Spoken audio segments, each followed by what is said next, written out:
कार्यक्रम में आपका एक बार फिर स्वागत है। जैसा कि आप जानते हैं इस मंच के बारे में, इस मंच पर हम आपको रूबरू करवाते हैं अपने आसपास अपने परिवेश के कुछ ऐसे व्यक्तित्व से जो हम सबको प्रेरित करते हैं विभिन्न क्षेत्रों में। आज इसी कड़ी में सीमांचल न्यूज पर प्रसारित कार्यक्रम ऑनलाइन सीमांचल न्यूज पर प्रसारित कार्यक्रम में आज हमारे साथ हैं डिजिटल गुरु नीरज नयन साहब। आप इनके बारे में हम आपको बताना चाहेंगे। जब कोरोना काल था और शैक्षणिक व्यवस्था बेपटरी हो गई थी, शिक्षकों में भी असंतोष व्याप्त था, छात्र छात्रों में भी काफी असंतोष व्याप्त था, भविष्य को लेकर सभी उधेर बूंद में थे। इसी काल में डिजिटल गुरु नीरज नयन साहब ने एक फर्म बनाकर एक नई दशा दिशा प्रदान की। आइए जानते हैं नीरज नयन साहब की उपलब्धियों के बारे में। सीमांचल शख्सियत में आपका स्वागत है। नमस्कार। वर्तमान परिस्थिति में जब देश में कोरोना काल था और उस कोरोना काल में सभी वहां की स्थिति में थे, मानसिक तनाव से गुजर रहे थे और ऐसा लग रहा था कि सभी कोई अपने जीवन को स्थापित करने के लिए संघर्ष कर रहे हैं, यानी struggle for life for existence. ऐसी स्थिति में हमें लगा कि चूंकि हम लोग सभी शिक्षक हैं और शिक्षा के क्षेत्र से जुड़े हुए हैं और अपने मानसिक तनाव को दूर करने के लिए हम लोग कार्य में व्यस्तता दिखाने के लिए, कार्य में जब व्यस्त रहेंगे तो मानसिक तनाव घटेगा और हमारे शरीर में भी सकारात्मक ऊर्जा उत्पन्न होगा, ताकि सकारात्मक ऊर्जा उत्पन्न होने से हमारा मानसिक तनाव दूर होगा। तो हमने सोचा क्यों न इस जो समय हमारा व्यतीत हो रहा है, खालीपन हमारा गुजर रहा है, इस खालीपन को हम शिक्षा के क्षेत्र में कैसे इसे हम आगे बढ़ा सकते हैं, अपने शिक्षा को कैसे हम बेहतर कर सकते हैं, जिससे कि हमारे बिहार के वो सरकारी स्कूल में पढ़ने वाले नौनिहाल बच्चे इसका लाभ भी उठा पाएंगे। इसके लिए हमने एक पहल शुरू की, एक प्लेटफॉर्म का निर्माण किया और उस प्लेटफॉर्म का नाम है teachers forum of Bihar the innovation award. इस प्लेटफॉर्म के तहत हमने बिहार के तमाम शिक्षकों को जोड़ने का प्रयास किया, जितने शिक्षक इसमें जुड़ पाए, और उन सबों के बीच हमने ऑनलाइन माध्यम से सभी को घर बैठे शिक्षण को बेहतर करने के लिए, शिक्षण कौशल को बेहतर करने के लिए और अपनी प्रतिभाओं को उजागर करने के लिए उस प्लेटफॉर्म का निर्माण किया और उसमें सभी शिक्षक बढ़ चढ़कर भाग लिए।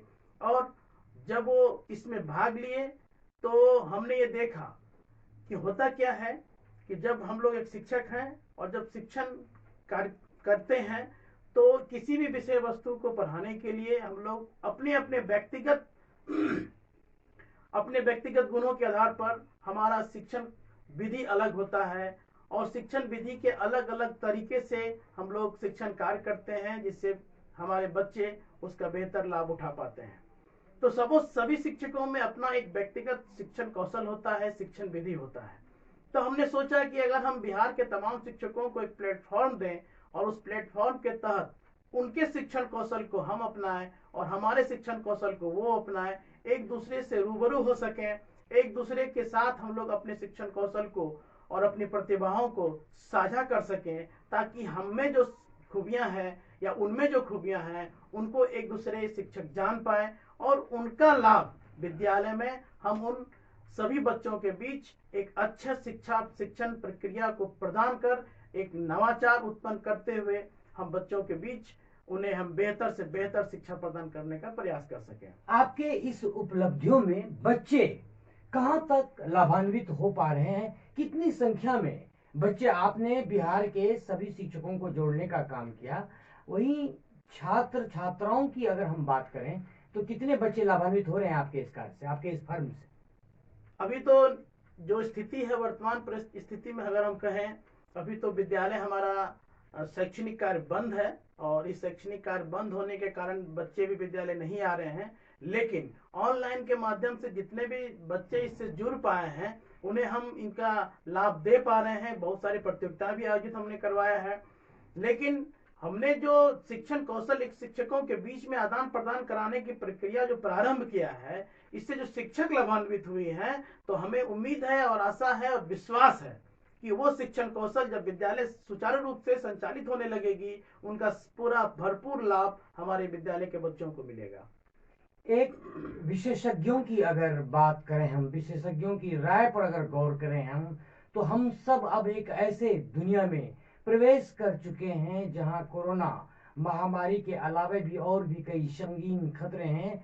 ऐसे में बताया जा रहा है कि ऑनलाइन शिक्षा का एक क्रेज दिन ब दिन और बढ़ता चला जाएगा और इसे और व्यापक होने की जरूरत है। तो हम आपसे जानना चाहेंगे डिजिटल गुरु महोदय। जी हाँ, अब जो धीरे धीरे जो वर्तमान परिस्थिति में देश बदल रहा है, दुनिया बदल रहा है, ऑनलाइन शिक्षा का इसमें महत्व भी बढ़ता जा रहा है, इसकी मांग भी होते जा रही है, क्योंकि अब यह जरूरत हो गया है। और ऑनलाइन जुड़ने से बहुत सारे फायदा हैं। उन फायदे के बारे में बता दूं मैं कि यदि हम ऑनलाइन शिक्षण कार्य से जुड़ते हैं और घर बैठे या कहीं पर भी 24 घंटा कहीं पर भी हम ऑनलाइन से शिक्षण प्राप्त करते हैं, तो सबसे बड़ी इसमें स्वतंत्रता होती है समय की। हम कहीं पर रहें, जहां पर रहें, हम शिक्षण कार्य से जुड़ सकते हैं और शिक्षण कार्य ऑनलाइन हम अपने प्राप्त कर सकते हैं। इसमें न किसी प्रकार का दबाव रहता है कि हमें इतने शेड्यूल में ही हमें ये पूरा करना, ऐसा कोई कुछ नहीं रहता है। हमें जब समय मिलता है फ्री होकर हम इसे ऑनलाइन शिक्षण हम प्राप्त कर सकते हैं। ये सबसे बड़ी बात है। और ऑनलाइन से ये भी सुविधा है कि हम कहीं सुदूर से सुदूर बैठे कहीं पर भी इसका हम फायदा ले सकते हैं। एक बात जानना चाहेंगे, क्या यह निःशुल्क है या इसके लिए कोई शुल्क देना पड़ता है? निश्चित रूपेण ये निःशुल्क है, इसमें किसी प्रकार की शुल्क देय नहीं है। ये सोशल मीडिया के माध्यम से, ऑनलाइन के माध्यम से ये शिक्षण हम लोग जो बेहतर बनाने का प्रयास कर रहे हैं, पूरी तरह निःशुल्क है। छात्र छात्राएं बच्चे कैसे आपसे लाभान्वित हो सकते हैं, आप उन्हें बताइए ये हमारे सीमांचल न्यूज के माध्यम से। जो छात्र सोशल मीडिया से जुड़े हुए हैं, जो हमारे प्लेटफॉर्म से जुड़े हुए हैं, उनके बीच भी हम प्रतियोगिता करवा रहे हैं। घर बैठे चित्रांकन प्रतियोगिता करवा रहे हैं, कहानी प्रतियोगिताएं करवा रहे हैं, उनके साथ हम कविताएं प्रतियोगिता करवा रहे हैं। ये सारी प्रतियोगिताएं करवाकर उनके बीच में एक अवेयरनेस भी ला रहे हैं, ऑनलाइन शिक्षण का भी अवेयरनेस ला रहे हैं और एक शिक्षण कार्य को बेहतर करने के लिए भी सारे शिक्षक लगभग जितने जुड़े हुए हैं, हम लोग एक साथ उन्हें एक बेहतर शिक्षण प्रदर्शन करने की भी सुविधा हम उसे प्रदान कर रहे हैं। ये जानना चाहेंगे ऐसा कौन सा साइट के बारे में बताएं जो हमारे बच्चे आपको क्लिक करके आपके कार्यों को आपसे जुड़ सकें? जी हाँ, इसका फेसबुक पे भी है, यूट्यूब पे भी है। Teachers forum of Bihar the innovation award. इस प्लेटफॉर्म के माध्यम से हमने कई शिक्षकों को जो प्रतियोगिताओं में भाग लिए हैं ऑनलाइन, उन्हें हमें ई सर्टिफिकेट से भी उन्हें हम सम्मानित किए हैं और आगे भी हमारा प्रोग्राम है करते रहेंगे ताकि शिक्षकों के बीच में भी जागरूकता फैले और जो बच्चे इनसे जुड़े वो भी इनका लाभ उठा पाए। एक गौर करने वाली बात है, आप डिजिटल गुरु महोदय हैं, बच्चों की शिक्षा से सरोकार रखते हैं। आपसे एक विडंबना, एक क्या कह सकते हैं कि इसको आप, ये है कि नेतरहाट और सैनिक स्कूल का एक समय में बड़ा क्रेज हुआ करता था, लेकिन जब बिहार और झारखंड का बंटवारा हो गया तो नेतरहाट स्कूल और सैनिक स्कूल तो झारखंड में है, तो बिहार में नेतरहाट और सैनिक स्कूल की कोई बात अभी तक सामने नहीं आई। बेशक नवोदय विद्यालय खोले गए इस दौरान, लेकिन एक से जानना चाहते हैं, एक क्रेज हुआ करता था सैनिक स्कूल में कि सैनिक स्कूल कंप्लीट होने के बाद बच्चे फौजी बनेंगे, यानी जिन्हें एक मेजर बनेंगे, लेफ्टिनेंट बनेंगे, बहुत सारी बातें होती हैं। नेतरहाट स्कूल में भी एक इतिहास इसका गवाह रहा है, काफी गौरवशाली इतिहास रहा है, लेकिन अब बिहार के पास नहीं है ऐसे, तो क्या कहना चाहेंगे आप?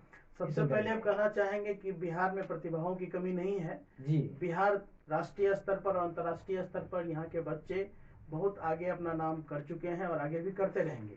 लेकिन बिहार के बारे में बता दूं मैं कि बिहार के, मैंने इस पर गौर किया, मैंने इस पर जो मतलब एक अनुभव जो है मेरा, उस पर हमने देखा कि कुछ तकनीकी रूप से हमारे बच्चे पिछड़े हुए होते हैं। इस तकनीकी रूप से पिछड़ने का कारण भी बहुत सारा है, को विद्यालय से मुख्य धारा से जोड़ना भी हमारा मुख्य कर्तव्य होता है। हम लोग चाहते हैं कि बच्चे जो अभिभावक हैं बच्चों के, वो सभी अपने बच्चों को विद्यालय के मुख्य धारा से जोड़े, 100% नामांकन में सहयोग करें और विद्यालय की जो नियमितता है, जो विद्यालय में बच्चे आते हैं उन्हें भी 100% बढ़ाए, ताकि विद्यालय से बच्चे भरपूर लाभ उठा सके और बिहार के साथ साथ देश में अपना नाम रोशन कर सके। ऐसी कोई बात नहीं है कि बिहार के बच्चे किसी नेतरहाट स्कूल या फिर नवोदय विद्यालय या फिर अन्य कोई विद्यालय हो, उनकी आवश्यकता नहीं। प्रतिभा हमारे सरकारी विद्यालय में भी उपलब्ध है। प्रतिभा को बढ़ाने के लिए हम लोग पूरी तरह से तत्पर रहते हैं। आगामी 4 जनवरी से स्कूल कोचिंग खोलने की बात सरकार द्वारा कही जा रही है, क्या कहना चाहेंगे इस संदर्भ में? फिर से नए सिरे से एक शैक्षणिक व्यवस्था को पटरी पर लाने की सबसे बड़ी चुनौती होगी, बच्चों को स्कूल लाने की सबसे बड़ी जरूरत होगी। कोरोना का संकट अभी पूरी तरह से टला नहीं, अभी भी लोग एहतियात बरत रहे हैं, सावधानियां। क्या कहना चाहते हैं आप बच्चों की मानसिकता को लेकर, अभिभावकों की मानसिकता को लेकर, शिक्षकों में, शिक्षा जगत के बारे में बताइए आप हमें। अभी तो मुझे जानकारी नहीं है कि कब से विद्यालय का सुचारू रूप से शैक्षणिक कार्यक्रम प्रारंभ होगा जी। अभी वर्ग नवम और 10वीं का क्लास स्टार्ट हो चुका है, लेकिन जो नौनिहाल बच्चे हैं, जो प्रारंभिक विद्यालय हैं, प्रारंभिक कहने का 1 to 8 जी, जो इन विद्यालयों के बच्चों को अभी कोरोना महाकाल में अभी भी अभिभावक डर रहे हैं विद्यालय भेजने से। उनके मन में एक भय व्याप्त है कि पता नहीं हमारे बच्चे के साथ कोई ऐसा अप्रिय कुछ कोरोना अनहोनी ना हो जाए। तो ऐसी स्थिति में मुझे लग रहा है कि अभिभावक भी बच्चों को विद्यालय भेजने में डर रहे हैं, और सरकार का जो निर्णय होता है हम लोग वो निर्णय हम लोग के लिए स्वागत योग्य निर्णय होगा। सरकार जो भी निर्णय लेगी हम लोग उसका अनुपालन करेंगे। आगामी आपके क्या क्या और कार्यक्रम हैं जो शैक्षणिक जगत में जिस तरह के आप प्रयोग कर रहे हैं, एक सुर्खियों में हैं आप, खासकर मीडिया जगत में भी नीरज नयन जी को लोग जान रहे हैं, तो आगामी इस क्षेत्र में और क्या क्या प्रगति आप सोच रहे हैं? हमारी मंशा है कि जो सरकारी विद्यालय के शिक्षक हैं, जिन्हें ये कहा जाता है कि हमारे सरकारी विद्यालय के शिक्षक तकनीकी रूप से पिछड़े हुए हैं जी, तो उन सबों में हम शिक्षण कौशल को बेहतर बनाने के साथ साथ उनमें तकनीक को हम डेवलप करना चाहते हैं, ताकि सभी शिक्षक शिक्षण कौशल को बेहतर कर सके और बच्चों को अपनी शिक्षण का भरपूर फायदा उन्हें दे, अपना 100% ज्ञान उनके बीच रख सके। और जो तकनीकी खामियां हैं, उस तकनीकी खामियों को सुदृढ़ करने के लिए भी केंद्र सरकार के द्वारा और राज्य सरकार के द्वारा भी, एनसीईआरटी और एससीईआरटी के द्वारा भी बहुत सारे प्रशिक्षण कार्यक्रम शिक्षकों के बीच चलाए जा रहे हैं, ताकि तकनीकी रूप से हमारे सरकारी शिक्षक सुदृढ़ हो सके और बच्चों के बीच ऐसी शिक्षण कौशल को प्रदर्शित कर सके ताकि बच्चे उसे खेल खेल में ही अन्य गतिविधियों के माध्यम से शिक्षण प्राप्त कर सके। सीमांचल न्यूज से बात करने के लिए आपको बहुत बहुत धन्यवाद। बने रहिए आप इस कार्यक्रम में, जानेंगे आप नई नई बातें इस एपिसोड में सीमांचल शख्सियत। नमस्कार।